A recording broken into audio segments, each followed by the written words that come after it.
اعوذ باللہ من الشیطان الرجیم بسم اللہ الرحمن الرحیم رجال لا تلہیہم تجارت ولا بیع عن ذکر اللہ واقام الصلاة وایتاء الزکاة یخافون یوما تتقلب فیہ القلوب والابصار۔ ان میں سے ایسے لوگ صبح و شام اس کی تسبیح کرتے ہیں جنہیں تجارت اور خرید و فروخت اللہ کی یاد سے اور اقامت نماز و ادائے زکوٰۃ سے غافل نہیں کر دیتی۔ وہ اس دن سے ڈرتے رہتے ہیں جس میں دل الٹنے اور دیدے پتھرا جانے کی نوبت آ جائے گی۔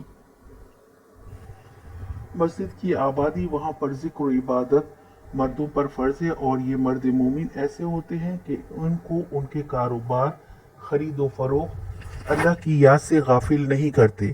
ان کی پہلی ترجیح مسجد کی آبادی یعنی وہاں نماز ادا کرنا، تعلیم لینا دینا، پھر اس کی مرمت و صفائی و ستھرائی کا خیال رکھنا ہے۔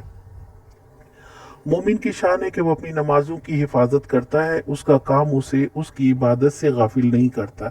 اللہ کے گھر کو آباد رکھنے والے ہوتے ہیں، نیکی میں سبقت کرتے ہیں، صدقات و زکوٰۃ میں جلدی کرتے ہیں، ایمان کے بعد عمل کے لیے سرگرم رہتے ہیں۔ ان کے دل اللہ کی رضا کے لیے کوششیں کرتے رہتے ہیں اور ساتھ ساتھ خوف آخرت سے ڈرتے رہتے ہیں۔ جس دن آنکھیں پتھرا جائیں گی اور دل کی کیفیت یہ ہوگی۔ آج کا سوال، مسجدوں کی آباد کاری، وہاں اللہ کا ذکر و عبادت کس پر فرض ہے؟